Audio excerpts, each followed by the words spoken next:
sedangkan ia tidak bermaksud membaca Al-Quran, maka hukumnya boleh. Demikian pula yang menyerupainya.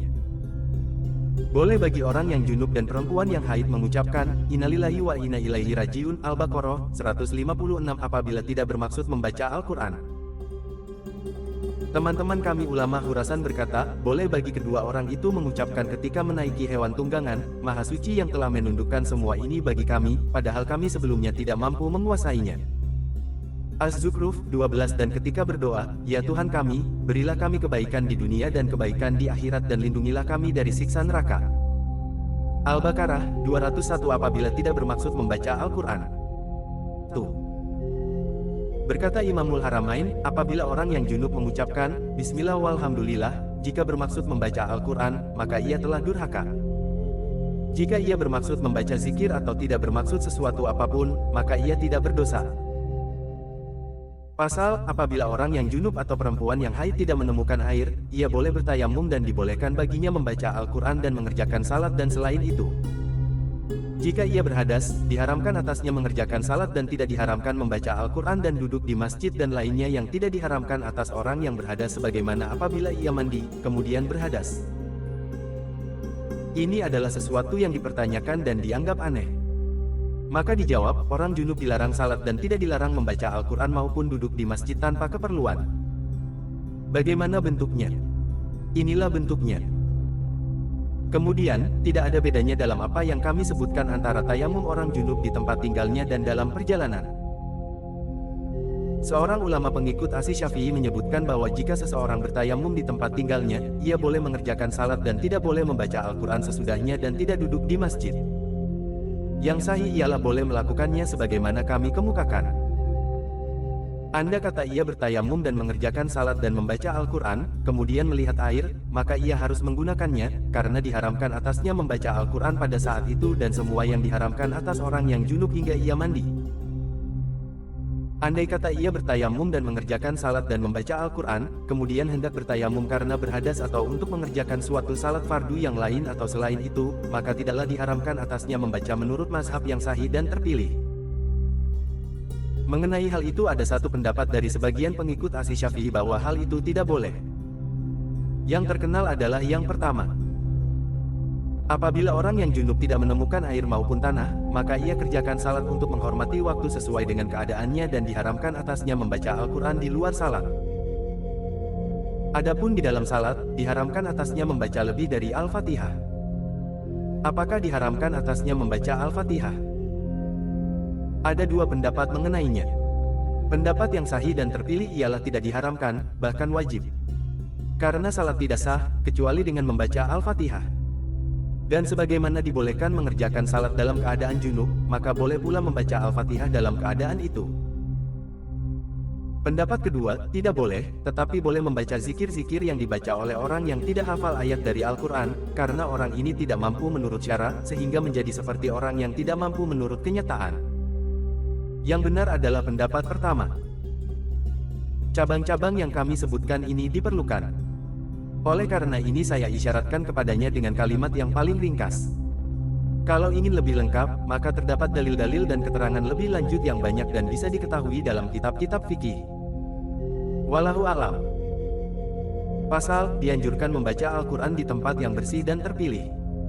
Oleh sebab ini, sejumlah ulama menganjurkan pembacaannya di dalam masjid, karena mencakup kebersihan dan kemuliaan tempat dan menghasilkan keutamaan lain, yaitu itikaf.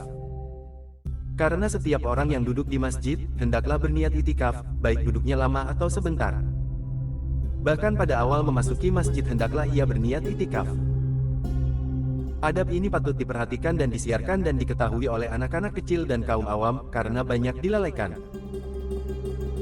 Adapun pembacaan Al-Quran di tempat pemandian, para ulama salaf berbeda pendapat mengenai kemakruhannya. Sahabat-sahabat kami mengatakan, tidak dihukum makruh.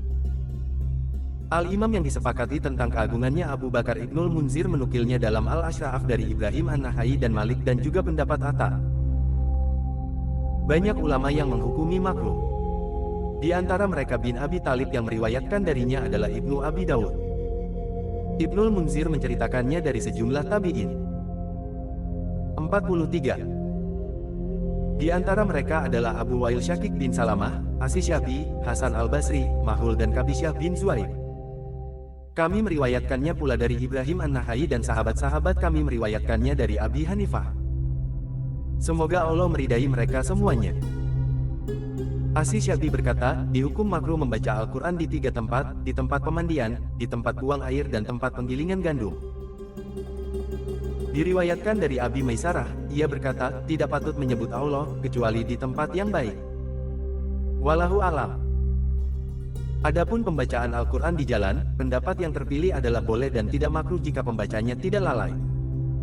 Apabila pembacanya lalai darinya, maka hukumnya makruh sebagaimana Nabi tidak menyukai pembacaan Al-Quran oleh orang yang mengantuk karena takut keliru. Diriwayatkan oleh Ibnu Abi Daud dari Abi Darda, bahwa ia membaca Al-Quran di jalan. Diriwayatkan dari Umar bin Abdul Aziz rahimahullah bahwa ia mengizinkan membaca Al-Quran di jalan.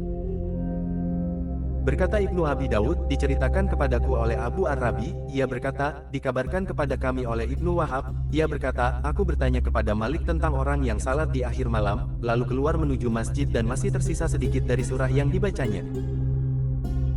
Malik menjawab, aku tidak mengetahui adanya pembacaan Al-Quran di jalan. Ia tidak menyukai itu. Ini adalah isnad sahih dari Malik rahimahullah. Pasal, dianjurkan bagi pembaca Al-Quran di luar salat agar menghadap kiblat. Disebutkan dalam hadits, sebaik-baik majelis adalah yang duduknya menghadap kiblat. Tanda kubik hendaklah ia duduk dengan khusyuk dan tenang sambil menundukkan kepalanya dan duduknya sendirian dengan adab yang baik dan tunduk seperti duduknya di hadapan pengajarnya. Inilah dia yang lebih 44 sempurna. Andai kata ia membaca sambil berdiri atau berbaring atau di tempat tidurnya atau dalam keadaan-keadaan lainnya, maka hal itu boleh dan ia mendapat pahala, tetapi nilainya di bawah yang pertama. Allah Azza wa Jalla berfirman, sesungguhnya dalam penciptaan langit dan bumi, dan silih bergantinya malam dan siang terdapat tanda-tanda bagi orang-orang yang berakal. Yaitu orang-orang yang mengingat Allah sambil berdiri atau duduk atau dalam keadaan berbaring dan mereka memikirkan tentang penciptaan langit dan bumi. Ali Imran 190-191. Disebutkan dalam kitab sahih dari Aisyah, ia berkata, adalah Rasulullah bersandar di pangkuanku di saat aku sedang haid dan beliau membaca Al-Quran. Hadits riwayat Bukhari dan Muslim. Dalam suatu riwayat, beliau membaca Al-Quran dan kepalanya di pangkuanku. Diriwayatkan dari Abi Musa al-Asy'ari, ia berkata, aku membaca Al-Quran dalam salatku dan aku membaca di atas tempat tidurku. Diriwayatkan dari Aisyah, ia berkata, sungguh aku membaca hizibku sambil berbaring di atas dipan. Apabila hendak mulai membaca Al-Quran, ia ucapkan istiazah dan mengucapkan, A'udzubillahi min asy-syaithanir rajim, aku berlindung kepada Allah dari gangguan syaitan yang terkutuk. Demikianlah yang dikatakan jumhur mayoritas ulama. Sebagian ulama salaf mengatakan, ia ucapkan ta'awudz sesudah membaca. Allah Ta'ala berfirman, apabila kamu membaca Al-Quran, hendaklah kamu meminta perlindungan kepada Allah dari syaitan yang terkutuk. An-Nahl 98. Maksud ayat ini menurut jumhur ulama ialah, apabila engkau hendak membaca Al-Quran, mintalah perlindungan kepada Allah. Kemudian, sifat ta'awudz itu adalah sebagaimana kami sebutkan. Sejumlah ulama salaf mengatakan, A'udzubillahi as-samiil alim min asy-syaithanir rajim, aku berlindung kepada Allah yang maha mendengar lagi maha mengetahui dari syaitan yang terkutuk. Tiada masalah dengan perkataan ini. Akan tetapi yang terpilih adalah bentuk ta'awudz yang pertama. Kemudian sesungguhnya ta'awudz itu dianjurkan, tidak wajib. Bacaan itu dianjurkan bagi setiap pembaca, baik dalam salat atau lainnya. Dianjurkan membaca dalam setiap rakaat dari salat menurut pendapat yang sahih di antara dua pendapat di kalangan sahabat-sahabat kami. Menurut pendapat kedua dianjurkan dalam rakaat pertama. Jika meninggalkannya dalam rakaat pertama, ia membacanya dalam rakaat kedua. Dianjurkan membaca ta'awudz dalam takbir pertama dari salat jenazah menurut pendapat yang lebih sahih di antara dua pendapat. Pasal, hendaklah pelajar memelihara pembacaan Bismillahirrahmanirrahim pada awal setiap surah, kecuali Baroah, karena mayoritas ulama berpendapat bahwa ia adalah ayat, sebab ditulis dalam mushaf.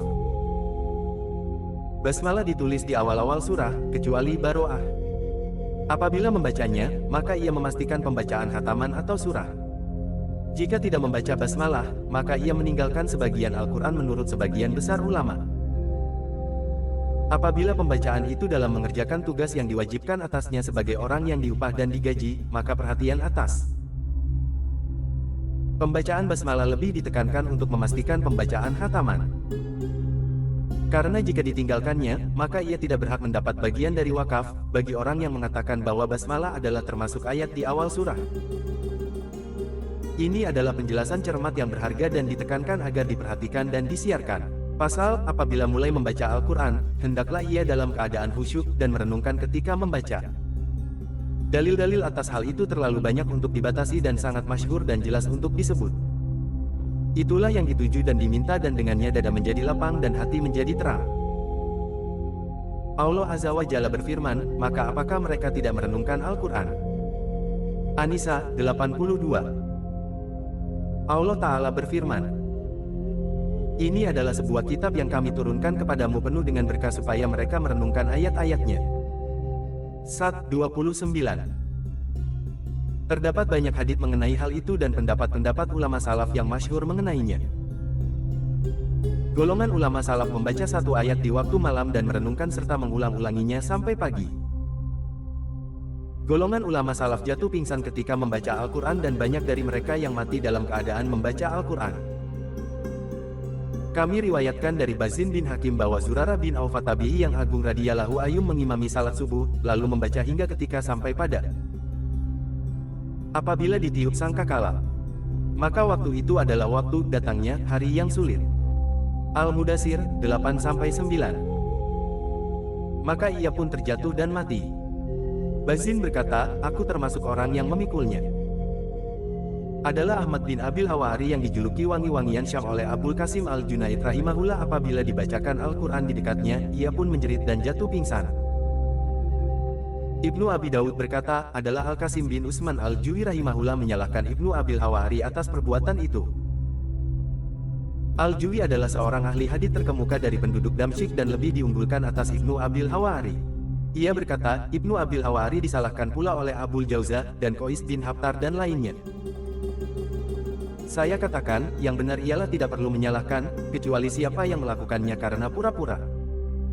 Dan Allah Maha mengetahui. As-Sayyid yang mulia dan pemilik berbagai keutamaan dan makrifat, Ibrahim Al-Khawas berkata, obat hati ada 5 perkara, membaca Al-Quran dengan merenungkannya, perut yang kosong, salat malam, berdoa dengan khusyuk di waktu dini hari dan duduk dengan orang-orang soleh. Pasal, anjuran mengulang-ulang ayat untuk merenungkannya. Telah kami kemukakan dalam pasal sebelumnya dorongan untuk merenungkan ayat, penjelasan pengaruhnya dan terpengaruhnya ulama salaf. Kami riwayatkan dari Abi Dzar, ia berkata, Nabi mengulang-ulang waktu pembacaan satu ayat sampai pagi, yaitu, jika engkau menyiksa mereka, sesungguhnya mereka adalah hamba-hambamu.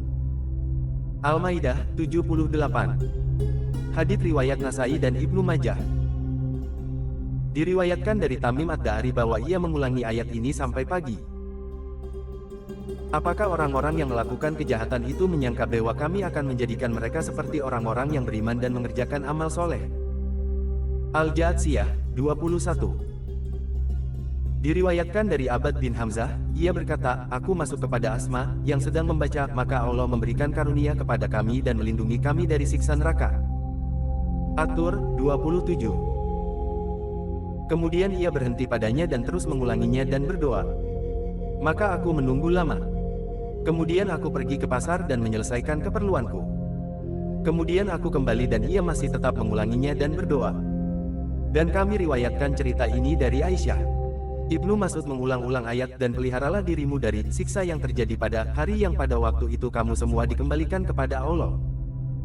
Al-Baqarah 281. Dan mengulang-ulang pula ayat.